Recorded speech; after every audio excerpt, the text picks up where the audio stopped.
Hey guys, welcome back to the channel. I've gotten a lot of work done, been really frustrated, but I feel like I wouldn't say a god, but I feel pretty good amongst other men. So I, like many, bought this adapter fitting from Tier 1. Now, this is not to bash on Tier 1.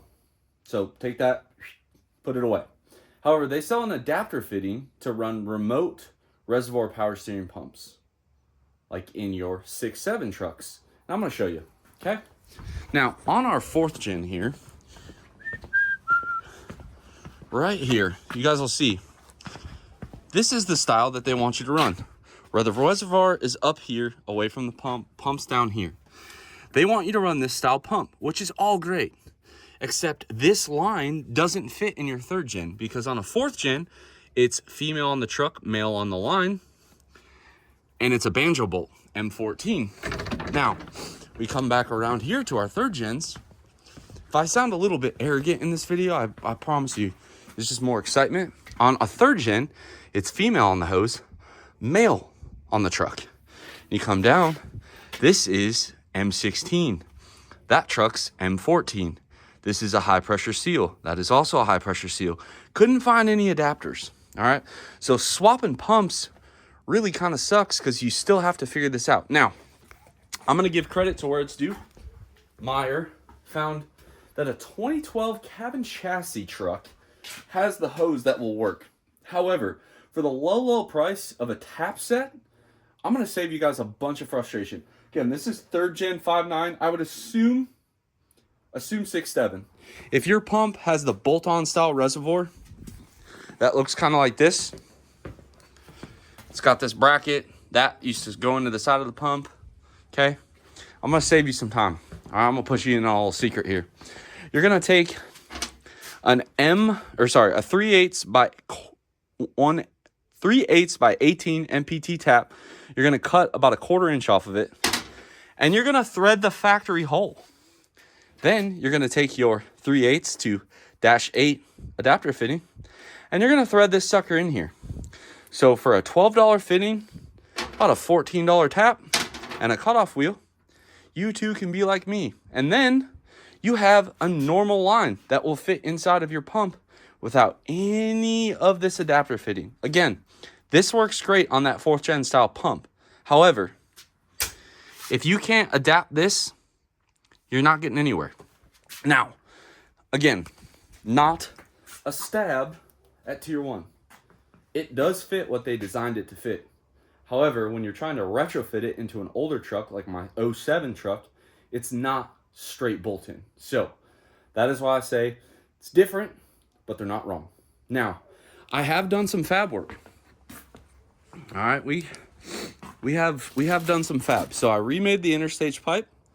I finish welded the hot pipe. I have decided that our intercooler pipe, all I have to remake is I have to weld a Vangen to a 90 to a V-band, and that will put our pipe in the right spot. We also finished our hood stack, complete with our cross bolts as well. So fab work's been getting done. However, if you guys are looking kind of where we stopped, the reason why I can't go any further is I need to put an intercooler in this thing. I can't put an intercooler in it until I figure out where the power steering pump's gonna land. Well, all of my stuff from China's Finest showed up on the Wuhan Express here, and I got my reservoir. Now, there are a lot of different reservoirs out there. I was unsure of which one was going to fit my needs, so I bought a stock 4th gen one for the time being. Now, looking at this pump and how uncomplicated it is, we may revisit this and make our own custom tank. The problem is, most power steering reservoirs available in the aftermarket are an 8 suction line, and then they are a 6 feed. On your Cummins powered Ram power steerings, it's a 10 feed or suction and a 8 inlet. So therein lies the problem. They're undersized.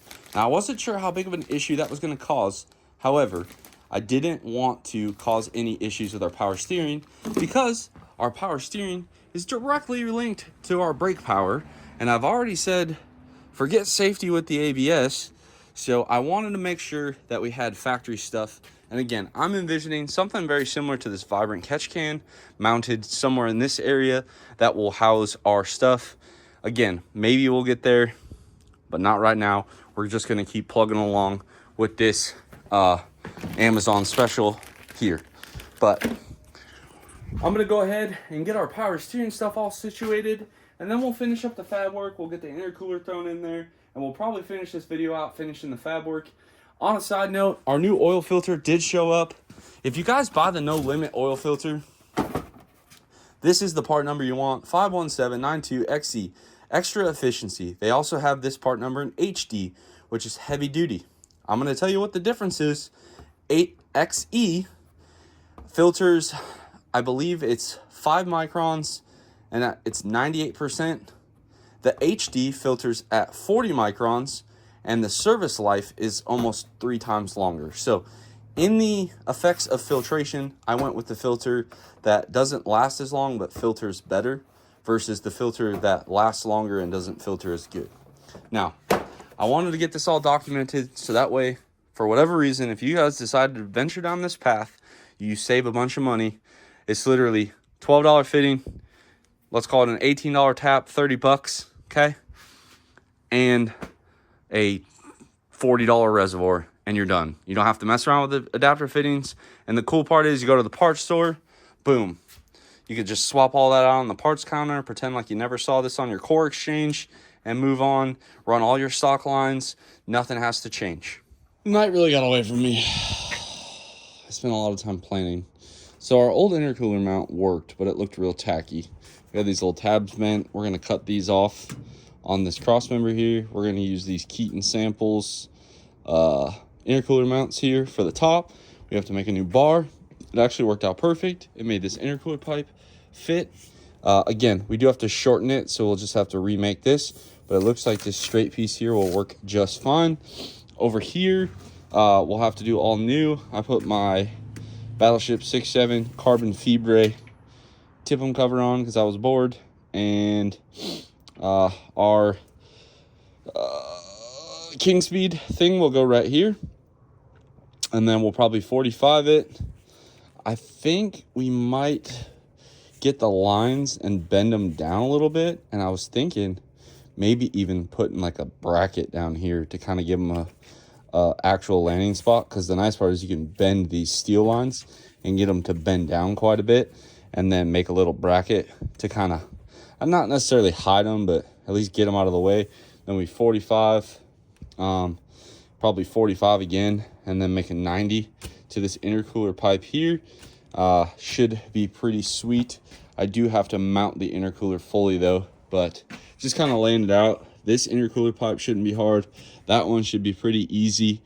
And then the only fabrication we'll have left is our compound support, which I haven't forgotten about, and our wastegate pipes, which we'll have to punch probably a little bit bigger hole given the pipes are bigger, but we'll see.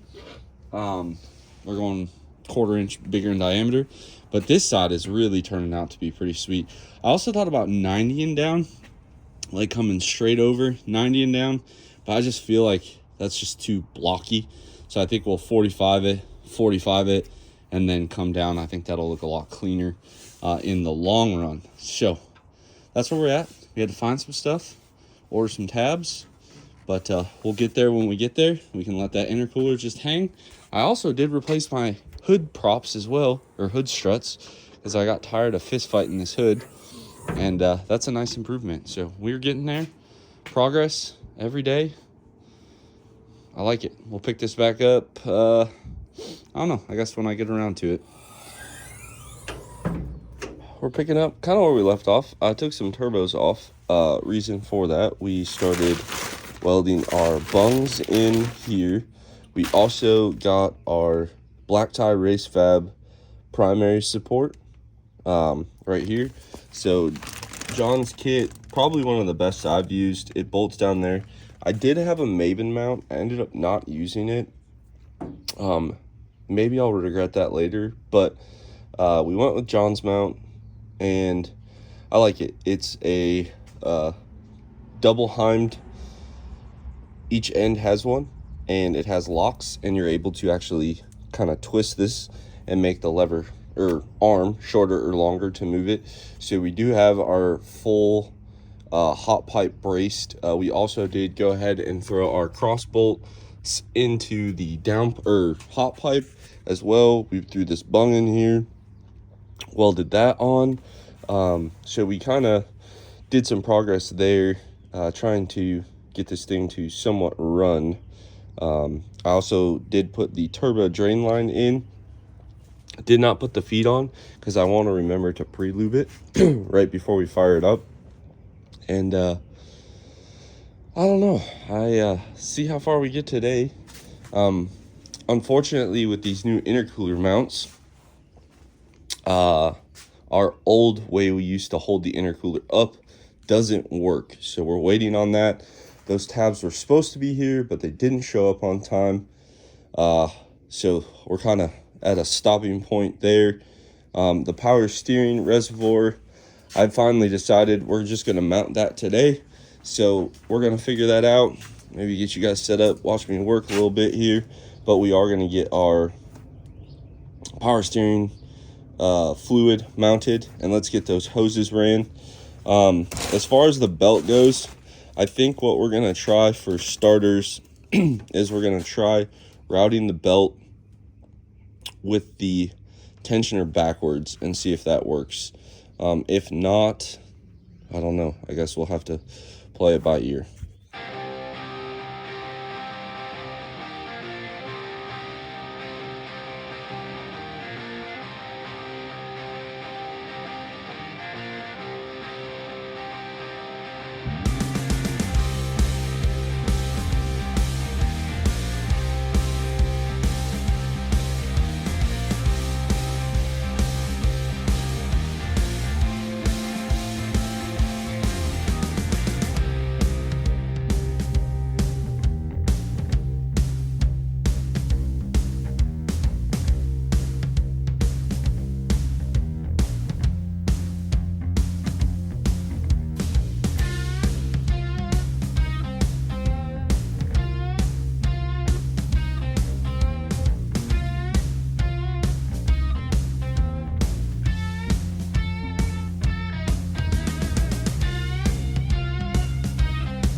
So I'm going to be honest, this was probably a mistake.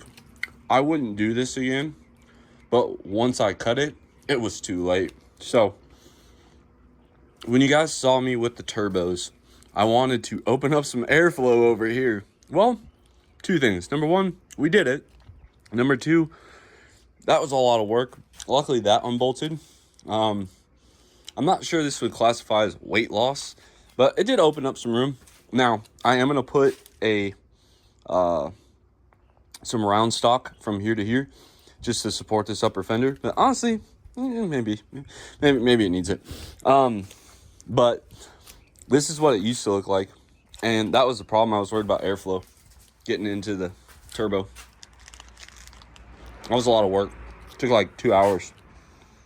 You can't really cut this off because the body mount sits under there. So I took a piece of material and capped it. I don't know. I mean, you let me know in the comments. I don't think it looks terrible. I just think it looks like I hacked it, but whatever. Okay, so we have not only done our power steering mount, which is here now for that. We're still waiting on the lines. We did do this, which, as you can see, can't even see it through the headlight, which is what I wanted. Kind of tucked it behind here. You can kind of see it, but once the radiator's, you're probably not going to be able to see it. And this is what it used to look like. So we freed up some room, especially like this area here. A little bit easier to get the turbos in now. We took probably 2 inches away from here. We maybe made it lighter. I don't know. This is 1 1/8 by 83 wall. So got that on. And I also figured out our belt situation, which was a huge win as well. I got the pulley for this, got the bolt ordered for it, got the belt. It's 117 inches long. So we're kind of waiting on the power steering stuff, then we can finish that. Oh, excuse me. Tomorrow we should have everything to put the belt on. And here you guys can kind of see now how much different the space is from this one to this one. So we actually gained some room for the intercooler pipe if we ever wanted to go bigger. You could do that as well. The front clips on these trucks are basically, you have these 2 arms, this one up top and then this one down here that comes down. We have cut those off a long time ago, and we're getting pretty close to, there's not much holding this front end on, is basically what I'm trying to say. I do have the -10 line, so I figured between what's showing up today and what we can work on, we are going to get it set up so that way we can throw the intercooler in and make our new intercooler mounts. Because again, the Keating ones, or the Keaton samples ones, work great. It's just changed the relationship of the intercooler. It brings it closer to the grill.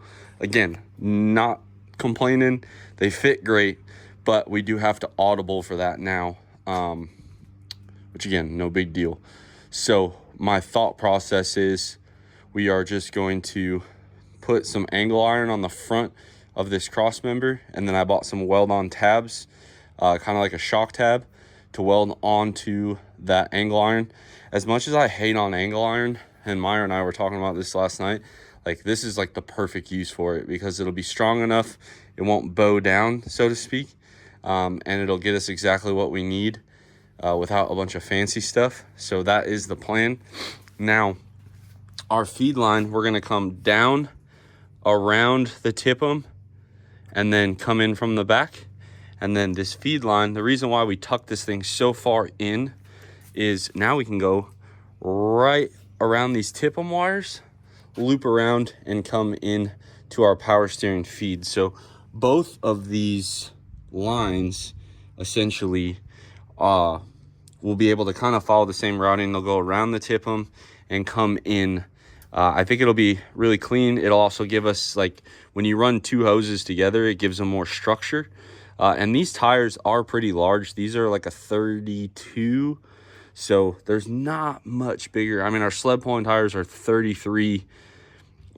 You don't really need that much more room. So all in all, it's working out pretty nicely.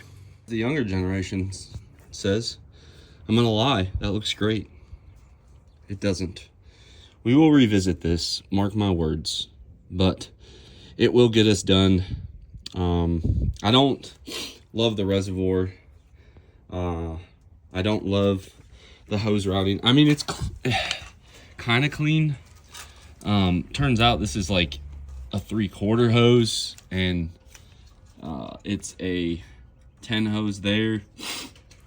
This is actually 5/8. The inlet's -8 over there. So a lot of things that went wrong. We used heat to expand the hoses.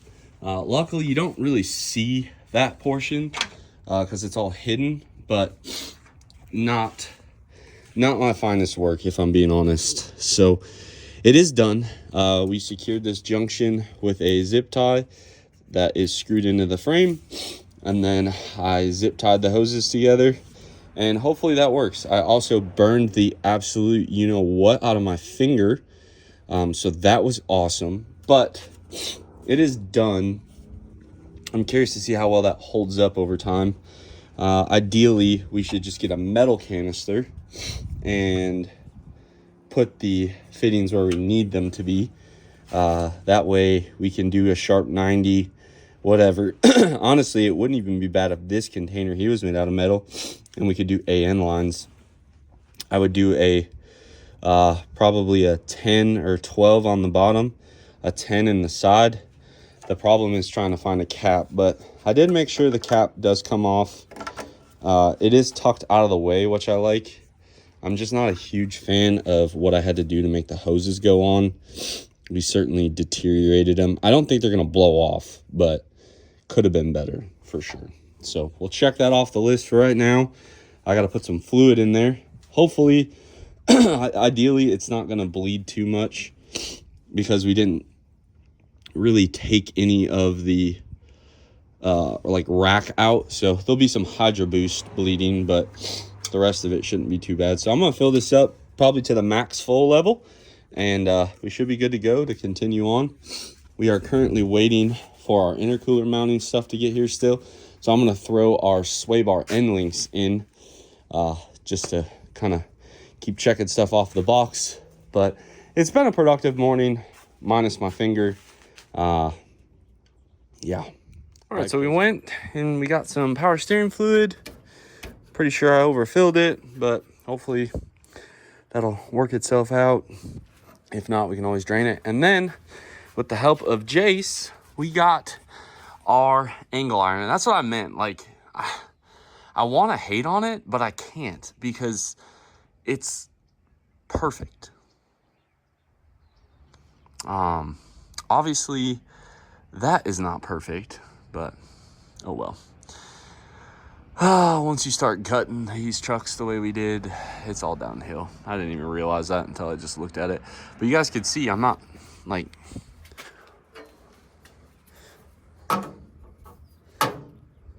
it's ground's level ish. I'm sure that tire being deflated doesn't help, but like we come over here 0.5 down, 0.3 down. That's just where it ended up needing to be. I think we could have probably forced that down a little bit more. And looking at that now, that might be what we do. Kind of re-drill that hole. Wish I would have saw that before. But anyway, we'll have our little bolts. And I think that the intercooler is not really sitting perfect either, which is why it looks a little off. But we'll weld those tabs on and bolt through the tabs, and that will be our intercooler mounting bracket. So re-drilled that hole. Whoops, and look at that. It actually lines up pretty good. This one is a little bit angled down more. To fix that, we can just unthread that, and it sits right here. I'm kind of disappointed, Amishly. This actually needs to kind of scoot out a little bit. There we go. So this one almost falls off the shelf. This one's pretty much on it, which, I mean, it's a clap truck, so let's be real, it'll be okay. But the nice part is pretty close, almost dead on with the engine. And the gaps up here, very similar. This one might actually need a little more. sauce here. About right there. And that's it. 6.7. Oh. 6.4. That's gonna make that intercooler pipe and this intercooler pipe super easy. Make the intercooler on the same plane there. Okay, come here. Again, pretty close to level. We shut the hood here. Got clearance, barely, but we have clearance. Okay, lift that back up. That's gonna look sick. Get it all painted. Probably let you guys watch me weld this up, but not too shabby. And it'll go up a little bit higher because I'm gonna weld the tabs on the top side. Just figured that'd be easier. It'll also help a little bit with that. Give us a little more clearance down low, and that's a wrap. And just like that, look at that. We're within 1/10 of a degree of level. We're within 1/10 of a degree back and forth, matching the engine. I mean, I'll tell you what, not too bad. Got those level, looks nice. Yes, sir. Got her done. Also, I got the thing from Steve for using our factory hose, which I decided to do. So, intercooler mount, check. Got that done. And now, from here, we can actually make our intercooler pipes, which is awesome. So, we have to make the pipe to here. And then I just got to figure out what kind of combination to reuse our old pipe, at least the straight pipe, to get it back there. We'll figure that out. It's about quitting time. So this video is kind of gone on far enough. We got the power steering done. We got the intercooler mount changed over. You guys saw us get the rest of the compound stuff kind of done with the brace. And everything's looking really, really nice. I'm very happy with it. We're taking our time, not trying to rush it, but still working with a purpose and just trying to make it look clean. I like it. Got that fixed. I mean, there's just all kinds of stuff. So hopefully you guys are still enjoying the quad cab content, because we still got quite a few. We still got to fire this puppy up. Got to do our hot retorque. We got to make our wastegate pipes, our intercooler pipes. Got some safety stuff I got to do. We got to redo our nitrous wiring and plumbing. And we're getting there. Slowly but surely. We'll keep plugging away at it. We got to put the headlight back in, all that stuff. So we'll get there one step at a time. So give this one a big thumbs up. Drop your comments down below. Subscribe if you are not already. And as always, I will catch y'all on the next one.